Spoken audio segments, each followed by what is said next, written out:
Welcome to the top of the morning show with your girl TTfromtheD. Today's episode is going to be a little bit heavy. It's going to be enlightening for some, and it's going to be heavy for others. Understanding that the more we know about situations like what I'm getting ready to share is important, especially if you have children or a child. If you have children or a child that find themselves where on social media, right? How many of you can really honestly say you monitor your child's social media pages? There's so many of them. There's Snapchat, and there's Instagram, and there's TikTok, Facebook, all these different ones, and probably some other ones that I'm not fully aware of because I'm not young.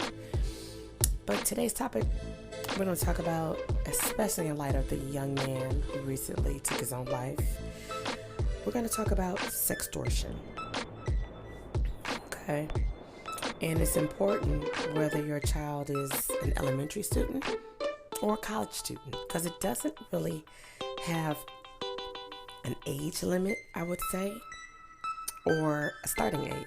I think if your child is open to the social media thing, and if they have friends and they're into making new friends and they're in that curious stage, these are times in which, unfortunately, predators, old and young, they come forth.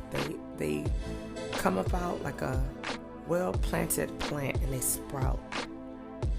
And let's be clear, sextortion can start on those social media platforms that I just rippled off. Even those video games. You know how they have those games and you play and you join in these rooms, and people aren't always who they think they are or who they portray to be. And so you may be thinking you're engaging in conversation with a young lady or a young man, and they could very well be the opposite, and they could also be an adult. Okay? And they go so far as creating profiles, right? Stealing and snatching photos of people you'll never meet, you've never seen. Because we post everything. So it's so easy to just take a profile of someone who constantly posts, and then you could just say, okay, well, I'm going to be sending this and sending that. And you could have a whole conversation. Imagine seeing somebody with a red dress on and they're at a party, and you've decided you were going to be this person, and you were going to just take this person's images and save them. And you're having good conversation. Get so good at it. You could even talk on the phone and say, you know what, I don't know what I want to wear. I got all these things. I'm going to, I think I'm going to try these different things on, and I'm going to send you a picture of me and what I choose to go. And then it's like, should I go pink? Should I go blue? Should I go red? Should I go silver? And if you were like, oh, you should do red, it's like, I think I'll do red, right? And so you go and you snatch down this lady or this girl's photo, and she happens to have on red, and she's posing, and you took her whole profile, because this girl could be from Tennessee, this girl could be from Florida, this girl could be from Iowa, and there's the chances of somebody you talking to knowing this person is slim to none. So you can go and create this whole thing, right? Now follow me. And next thing they know, they saw you at this party, and you talked about how much fun you had, and you're posting pictures with your friends, because guess what? You took that person's identity, right? And so they think they're really talking to you, and they think this and they think that. And it could be the other way around, fellas, okay? I'm talking to y'all, but ladies, y'all know the same can happen to us, right? And then the person claims to be ready to just get involved, and y'all get into a relationship, and then you know how some people manage people. I'm only talking to managed people, of course. You start to say, well, you know what? You look really, really pretty. I would love, or you look very handsome. I'd love to see a picture of you in your chest or in your pajamas, in your nightie, skinny dipping, whatever that looks like. And next thing you know, they're communicating, and then it goes from we're in a relationship to a situationship to threatening to expose you. And A lot of times people don't realize you're creating child pornography when you're dealing with things like this, but it turns into a cycle of unplanned nightmare type of situations, right? And I will say this. The FBI said that they have seen an astronomical increase in financial sextortion cases targeting minors, not only here in the U.S., but outside the U.S. If you think that your child or someone you know is being exploited or they've been a victim, you could please report that to your local FBI office. You could always call 1-800-CALL-FBI or report it online at tips.fbi.gov. Right? The FBI has a team of people who can help you with victim services in their victim services division, and they will tell you about your rights. Right? This is not something that we should sweep under the rug. It's something the kids need to know. Right? Wouldn't you agree? And then you have to ask yourself, why do young people agree to do this? Well, I would say when you start getting involved and you're young and you have a friend or you think you got a friend,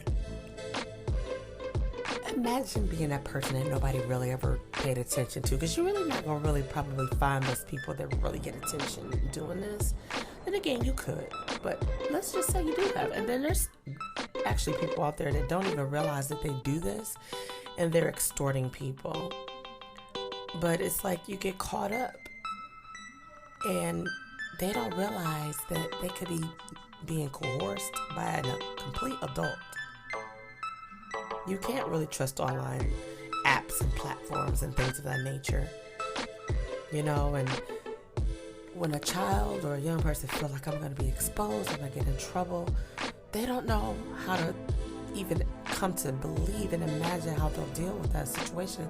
So they want it to go away, and if they can't make it go away, they'd rather go away. And you end up losing your loved one, your young person. And that's not something we want to do. We want to help bring light to sextortion, but also put an end to it. There are so many different victims that have stories that will blow your mind. And there's even a podcast through the FBI about sextortion to give you more in-depth information.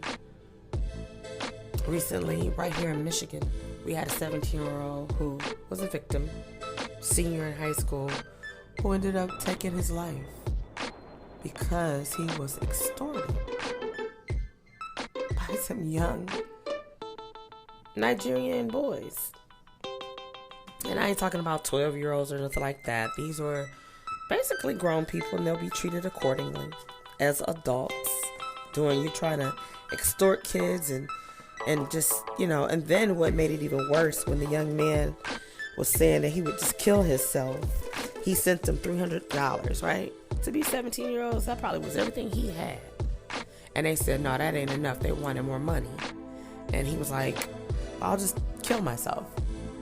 Didn't them sapsuckers tell him, you should hurry up and do it? Go ahead. So basically, you drove him to kill himself, if you really wanted to know. If we wanted to look at it. And I'm like, wow.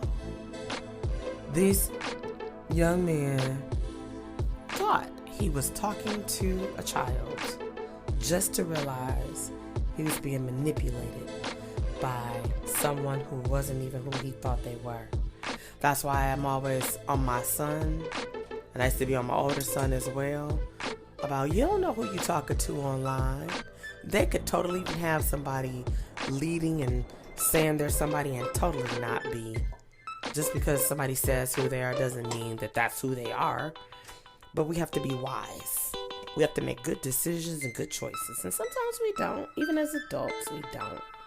But when we start talking about our children, right? Children are the future, right?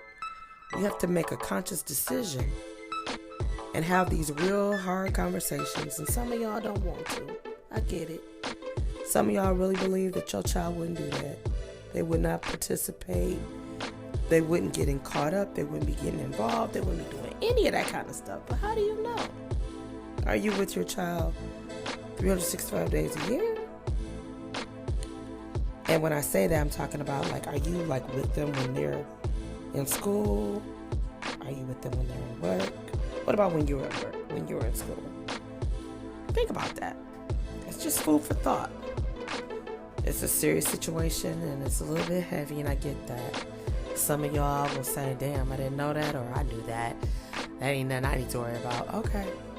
I'm pretty sure a lot of victims' parents felt the same way. I won't go to say, oh, well, my child won't get involved. I talk to, especially my youngest, about this kind of crap. Because what do you do? What do you do once it happens?